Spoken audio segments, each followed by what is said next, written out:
Anggota DPR RI termuda dari fraksi Partai Nasdem, Hillary Brigita Lasut, angkat bicara mengenai kabar dirinya maju jadi caleg dari Partai Demokrat pada pemilu 2024.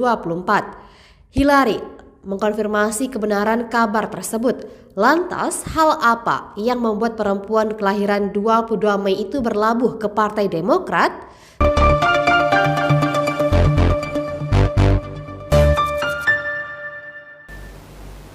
Ya, berjumpa lagi dengan Om Ben. Salam seger waras. Ternyata Demokrat dan Nasdem ributnya bukan hanya soal cawapres. Urusan lain, kedua partai yang sama-sama dominan warna biru dan di satu kelompok di koalisi perubahan ini sangat rame. Yang terbaru nih, mereka saling tuding terkait Mbak Hillary Brigita Lasut, anggota Komisi 3 DPR RI Nasdem, tapi pada pemilu 2024 mendatang menjadi caleg Demokrat. Padahal kalau mau nyalek dari beda partai, harusnya Mbak Cantik ini mundur dari DPR RI. Kan dia terpilih wakil rakyat dari partainya Pak Surya Paloh, Partai Nasdem. Meski belum waktunya coblosan, dia kan dicalekkan dari Demokrat. Lah, kok enak ya? Masih terima duit sebagai anggota DPR dari Nasdem. Perasaan apa saja di kedua partai ini kok sering jadi polemik. Terutama setelah sama-sama mendukung Pak Anies sebagai capres mereka. Kita juga tahu ada beberapa petinggi kedua partai yang menyeberang. Salah satunya Pak Saan Mustafa, mantan petinggi Demokrat. Sekarang nih malah jadi ketua DPD Nasdem Jawa Barat.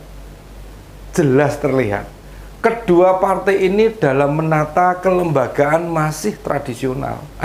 Aturan partai bisa jadi hanya sebatas tulisan. Menjelang pencalegan, kedua parpol ini juga diwarnai beberapa kader yang mundur. Bagaimana mau memenangkan Pilpres? Memperjuangkan Pak Anies. Kalau memperjuangkan kader-kadernya saja sudah pada tidak tahu aturan. Partai Demokrat dan Nasdem itu juga bukan partai yang baru berdiri kemarin. Ini berdiri sudah senior, partainya sudah lama. Petinggi-petinggi diisi oleh orang-orang yang harusnya punya kapasitas mumpuni. Bisa jadi tekanan situasi dan tingkat elektabilitas Pak Anies yang minim membuat para elit partai ini menjadi emosional. Tidak siap menghadapi pemilu tahun depan. Hobinya mengudur, salah-salahan atau saling menyalahkan. Meski begitu, tidak ada yang berani loh menyalahkan ketua umumnya. Iya toh? Nggak ada yang berani menyalahkan ketua umumnya. Perbedaan kedua partai ini yakni yang satu dipimpin politisi senior dan satunya dipimpin politisi karbitan. Yang satunya dukung pemerintah nih. Dan sementara yang satunya oposisi. Namun ketika punya menteri, menteri dari kedua parpol ini juga pernah kena masalah korupsi. Kita tahu,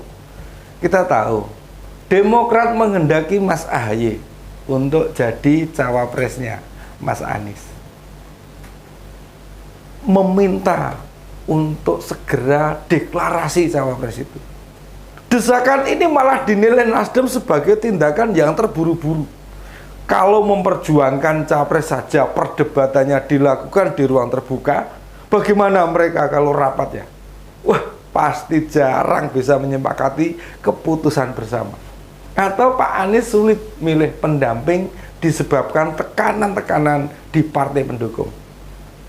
Demokrat ngotot untuk mengajukan Mas AHY.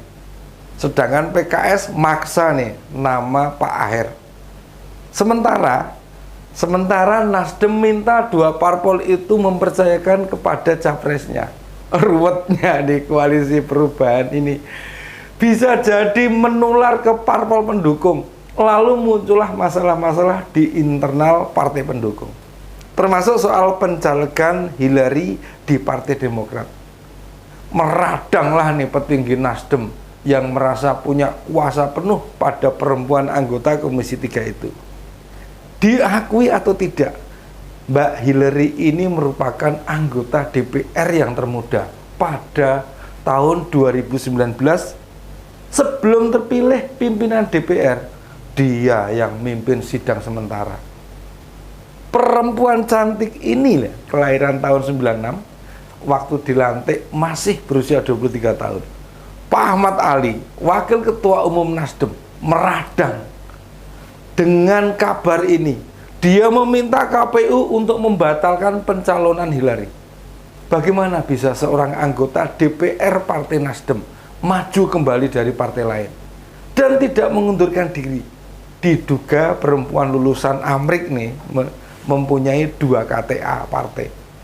Di Nasdem belum tercatat ada surat pengunduran diri. Dan bagi Pak Ahmad Ali, pindah partai itu hal biasa, tapi mekanisme kan harus ditempuh. Dalam daftar caleg sementara yang dirilis KPU, Brigita Hillary kembali jadi caleg untuk Dapil Sulawesi Utara. Dia menempati nomor urut 1. Kalau dilihat latar belakang keluarganya, memang Brigita ini adalah anak politisi. Ayahnya sempat jadi Bupati Talaut 2 periode, sejak 2004 sampai dengan 2012. Dan berhenti jadi bupati ya karena tersangkut korupsi, tersangkut kasus nih Mas. Ibunya yang bernama Teli Canggulung juga sempat jadi Bupati Minahasa Tenggara periode 2008 sampai 2013. Mendapat desakan untuk pembatalan status sebagai caleg Demokrat. Ketua Badan Pemenangan Pemilu Demokrat, Bang Andi Arief bilang, majunya Hillary dari Demokrat bukan hal yang aneh. Sebab apa? Ayahnya memang ketua DPD Demokrat Solo. Memang dulu Eli Engelbert Lasut nih sempat menjadi ketua DPD Nasdem. Namun kemudian menyeberang ke Demokrat. Nama Hillary sempat viral pada akhir tahun 2021. Karena dia melontarkan permintaan supaya anggota DPR disediakan ajudan dari TNI. Permintaan itu disampaikan melalui surat kepada Kepala Staf Angkatan Darat Pak Jenderal Dudung Abdurrahman. Setelah jadi polemik, perempuan ini kemudian meminta maaf atas permohonan itu. Kalau sebanyak 500-an orang wakil rakyat ditemani 1 ajudan prajurit TNI, wah ya bikin jebol anggaran negara. Memangnya mereka sanggup keluar duit sendiri? Pasti minta dibiayai negara. Nah, bagaimana? Hillary merespon polemik ini. Ternyata dia mengatakan untuk tidak perlu meributkan. Bahkan menyebut kalau Pak Ahmad Ali cuma pura-pura kaget saja. Sebab sejak 27 Juni, dirinya sudah ditarik dari berbagai alat kelengkapan dewan.